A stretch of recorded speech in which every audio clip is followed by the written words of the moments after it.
धन्यवाद हो परमपिता परमेश्वर का। पुनरुत्थान की देह।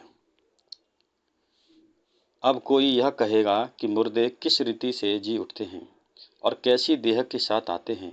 हे निर्बुद्धि, जो कुछ तू बोता है जब तक वह न मरे जिलाया नहीं जाता, और जो तू बोता है वह देह नहीं जो उत्पन्न होने वाली है, परंतु निरा दाना है, चाहे गेहूं का, चाहे किसी और अनाज का। परंतु परमेश्वर अपनी इच्छा के अनुसार उसको देह देता है, और हर एक बीज को उसको विशेष देह है। सब शरीर एक समान नहीं है। मनुष्यों का शरीर और है, पशुओं का शरीर और है, पक्षियों का शरीर और है, मछलियों का शरीर और है। स्वर्गीय देह है और पार्थिव देह भी है, परंतु स्वर्गीय देहों का तेज और है, पार्थिकों का और है। सूर्य का तेज और है, चांद का तेज और है, तारागणों का तेज और है, क्योंकि एक तारे से दूसरे तारे में तेज में अंतर है। मुर्दों का जी उठना भी ऐसा ही है। शरीर नाशवान दशा में बोया जाता है, अविनाशी रूप में जी उठता है। वह अनादर के साथ बोया जाता है, तेज के साथ जी उठता है। निर्बलता के साथ बोया जाता है, सामर्थ्य के साथ जी उठता है।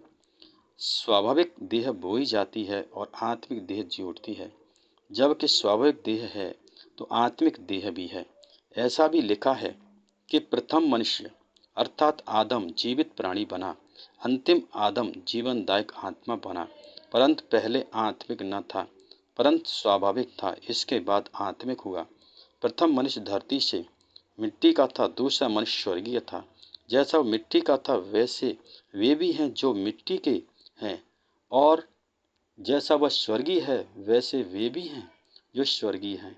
और जैसे हमने उसका रूप धारण किया है, जो मिट्टी का था वैसे ही उस स्वर्गीय का रूप धारण करेंगे। हे भाइयों, मैं कहता हूँ कि मांस और लहू परमेश्वर के राज्य के अधिकारी नहीं होंगे। हे भाइयों, मैं यह कहता हूँ कि मांस और लहू परमेश्वर के राज्य के अधिकारी नहीं हो सकते, और न नाशवान अविनाशी का अधिकारी हो सकता है। देखो, मैं तुमसे भेद की बात कहता हूँ। हम सब नहीं सोएंगे, परंतु सब बदल जाएंगे, और यह क्षण भर में, पलक मारते ही, अंतिम तुरही फूंकते ही होगा। क्योंकि तुरही फूंकी जाएगी और मुर्दे अविनाशी दशा में उठाए जाएंगे, और हम बदल जाएंगे। क्योंकि अवश्य है कि वह नाशवान देह अविनाशी को पहन ले, और बनरहा देर अमरता को पहन ले। जब वह नाशवान अविनाश को पहन लेगा और मनरहार अमरता को पहन लेगा, तब यह वचन जो लिखा गया पूरा हो जाएगा।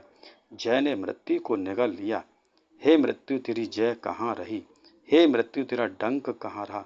मृत्यु का डंक पाप है, पाप का बल व्यवस्था है। परंतु परमेश्वर का धन्यवाद हो जो हमारे प्रभु यीशु मसीह के द्वारा हमें जयवंत करता है। इसलिए हे प्रिय भाइयों, दृढ़ और अटल रहो, प्रभु के काम में सर्वदा बढ़ते जाओ, क्योंकि हम जानते हैं कि तुम्हारा परिश्रम प्रभु में व्यर्थ नहीं है। Praise the Lord. पिता परमेश्वर का धन्यवाद हो, गुरु यीशु मसीह के नाम से।